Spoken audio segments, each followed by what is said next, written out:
Hello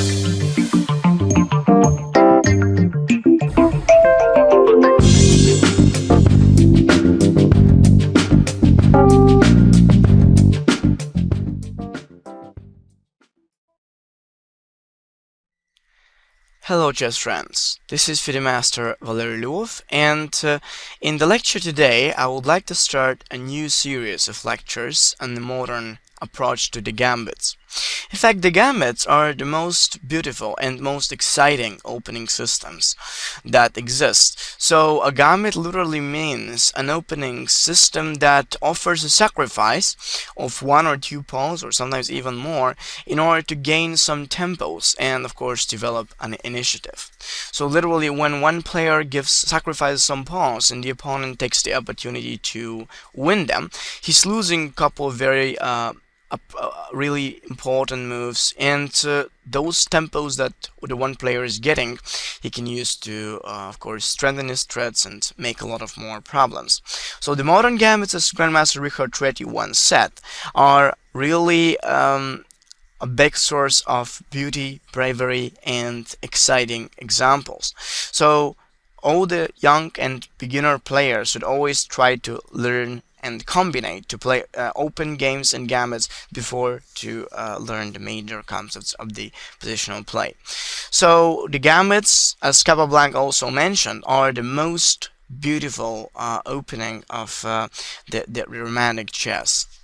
So definitely what I would like to show you now are not the romantic years and some very beautiful examples. In fact, we can look at this, but the major theme of our discussion will be the modern approach to these romantic, we can say, openings. So how the grandmasters, the modern grandmasters, look at the gambits, what kind of ideas they try to use there, and most importantly, how they put a new life in these so-called old systems.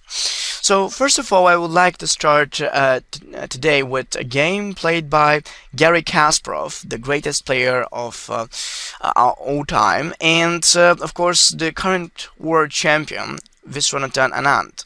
So this game was played in the international tournament in Riga in 1995, where in fact when Kasparov was still a world champion and Anand was one of the strongest players of the earth.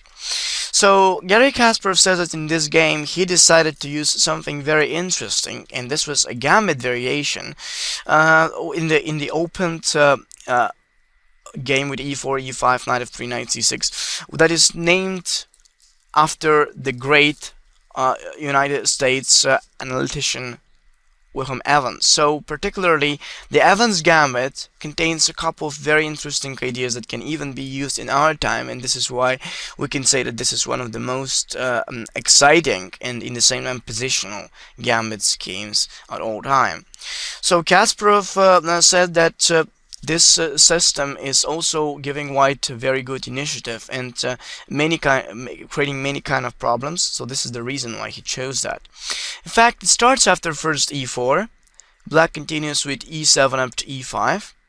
So white plays knight up to f3, and black plays knight to c6.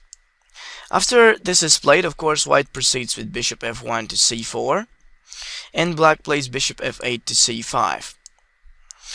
So here we know the major variations of the so-called Evans Gambit variation that goes with b4. There are some other lines as well. So there is the move of c3 that white can come with, and the ideas of d4. This is the Italian game. But in that particular game, white decided to play the so-called Evans Gambit variation that started with b4. So the main plan of this move is to force one of black's pieces to go on b4, and there it will definitely be exposed to threats. So after b4, black played in that game bishop takes to b4, and white plays c3. This tempo move really opens a threat against black's bishop. In the same time, it's helps white to prepare with a tempo, something like pawn up to d4, and also opens the b3 square exactly for the white queen. So white's queen can actually go there and put some threats against black's pawn on f7. So this is a very interesting line for white, and in that game, black decided to put the move of bishop back to e7. In fact, this defense is becoming more and more popular in the recent years. The bishop comes back to defend the king's side, and definitely, no matter that it looks a little bit more passive, it's quite interesting. So the other main alternative is, of course, to proceed with bishop a5, the Lasker's suggestion. So bishop e7 in this case is also interesting. White played, of course, the immediate d2 up to d4, and black used in this position the move of knight a5. Of course, that the move of knight a5 is made with the main idea to try and deal with white's strong bishop. This bishop, as we call, it points to the f7 square, which we call the Achilles heel. In fact, the term of the Achilles heel is frequently used for the f7 and f2 points, which are pretty much bad at some point. And of course, they are a big weakness since they are only defended by the king.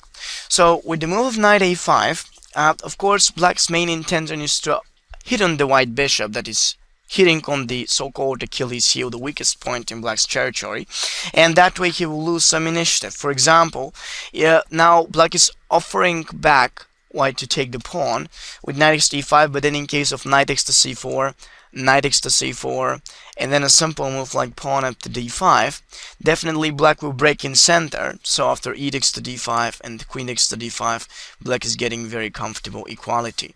Now both the knight on c4 and the pawn on g2 are under threats, so black's queen is really having very good prospects on that square. So definitely this will give black some kind of advantage, and in fact, instead of the move of knight takes to e5, white decided to play the move of bishop back to e2. It was a new idea that was mainly connected with the centralization of white's queen. So the major plan that white has is to keep the initiative staying, and most importantly, the active position towards the center. One of the most important modern ideas for renewing the gambit systems in some of the Grandmaster games is the opportunity to keep pressure against the opponent. In fact, most of the players in our years really know how to defend, so it's quite difficult, quite a tough task to make some beautiful combinations like, say, the ones in games of Anderson, Morphy, and some others. So what we have to do is try to keep strong pressure and improve the position. As in planning, in the gambits also, three major steps really need to be promoted. The first one is the preparation of an attack. So when we play a gambit, this gambit allows us to win tempos, to develop our pieces, to bring some threats and problems against the opponent with them. And then what we really need to do is to keep up that pressure, to develop our pieces quickly and to strengthen our position so that we can even improve it and make some more problems to the opponent.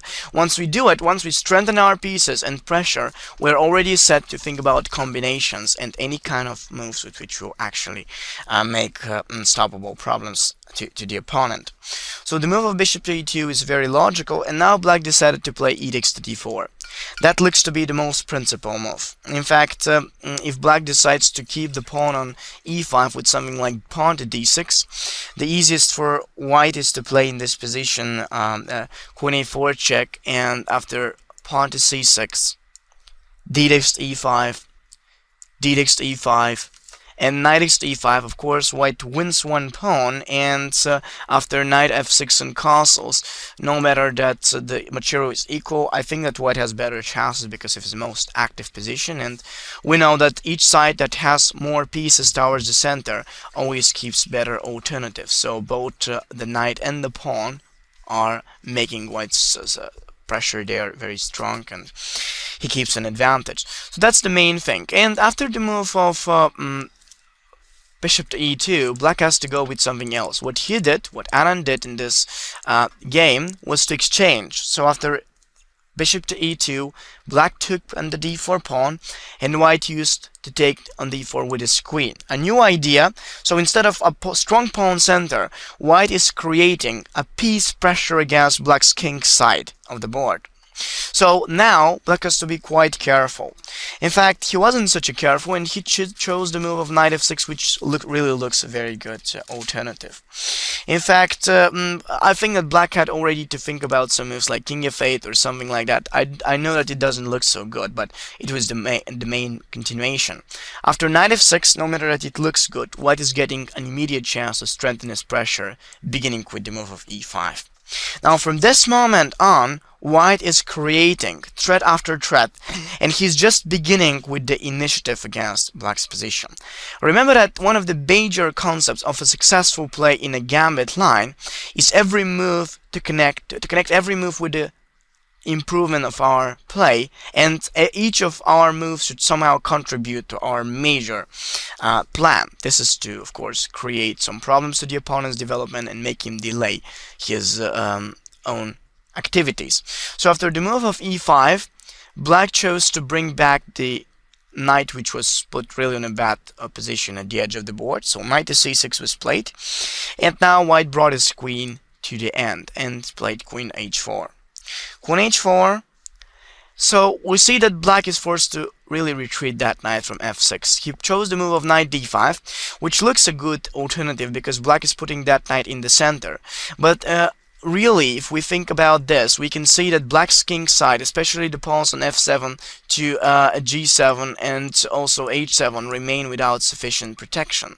So we can say that white will probably attack on the h7 pawn in a particular case where black decides to castle on the king's side, and definitely it's almost like bishop d3, white is going to put some very dangerous threats against black's whole position.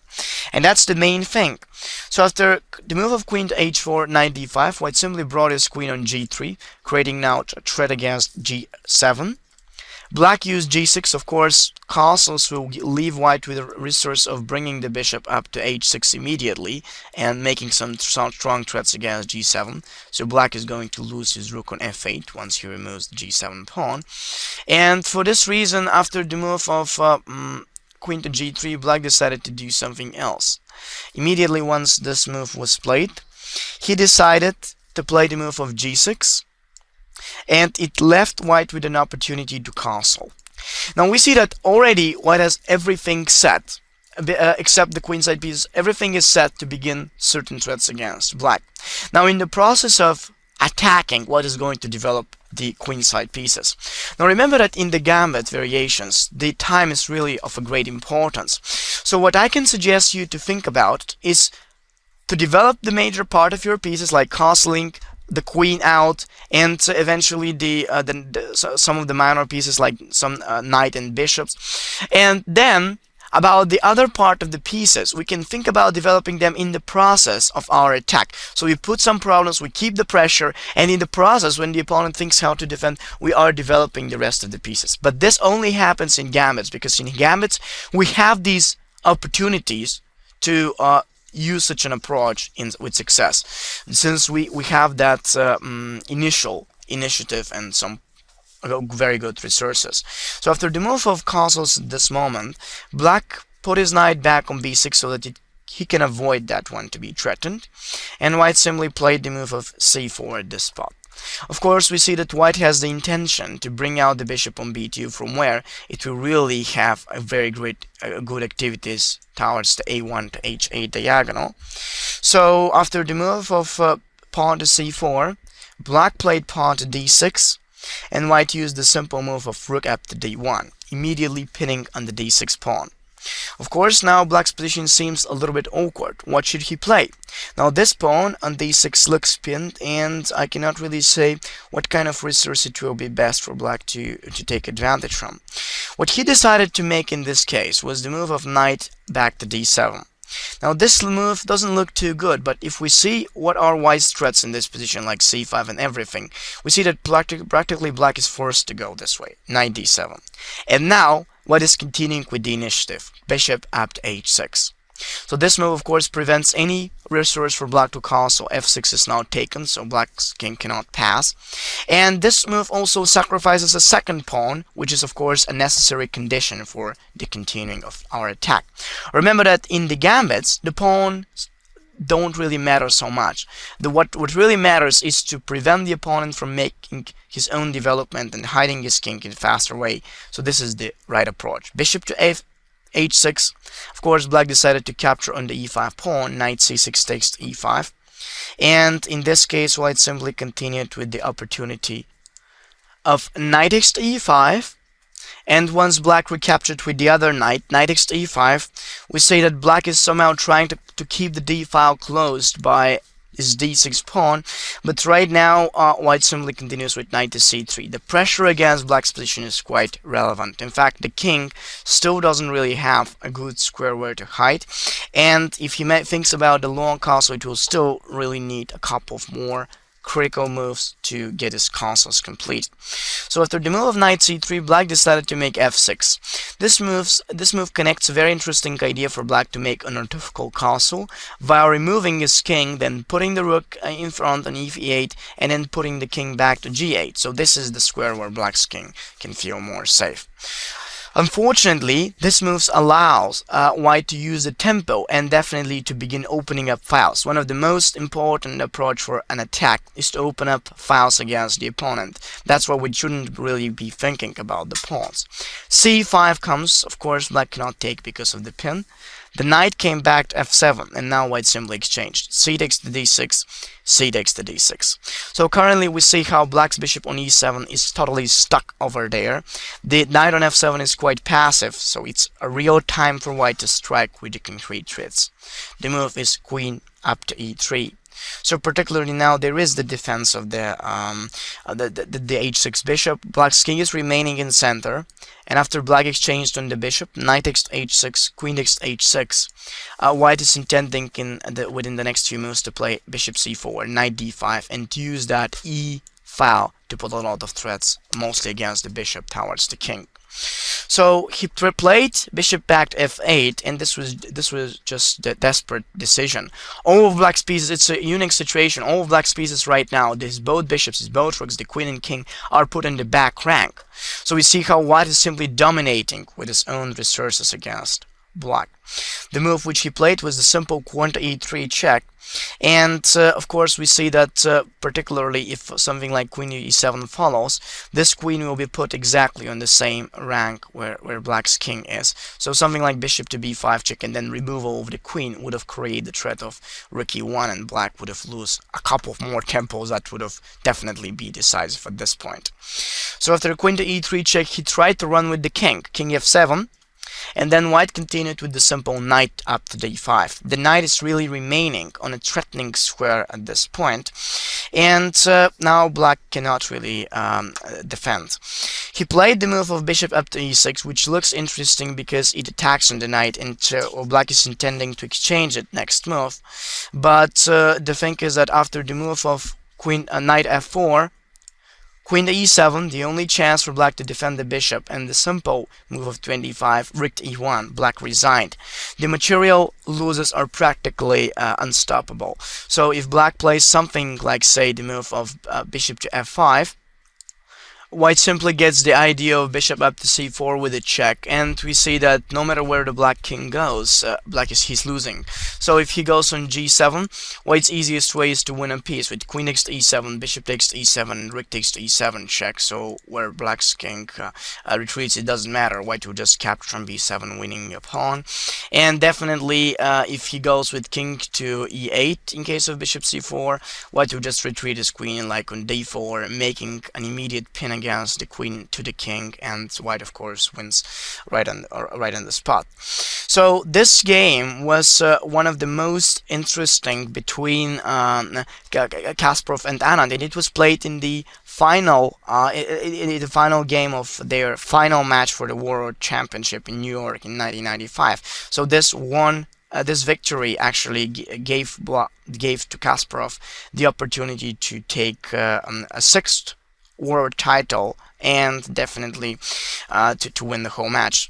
So this is something very useful, and what I can tell you about this game and as a whole for the modern approach of gambits is that the modern grandmasters, as well as you can use their ideas too, don't really use the gambits in order to crush the opponent immediately, but they use it just to get more perspective position with a lot of active resources. So they try to keep up the pressure. They to try to add more piece, and most importantly, they concentrate on the major area, and that's the center. As strong the central area and the control of the center actually is, stronger possibilities the gambit side actually has. So that's the main thing, and the general reason why Kasparov won that game. So his initiative was simply unstoppable. So this is the first part about the modern approach of gambits in chess. Thank you, and see you next time.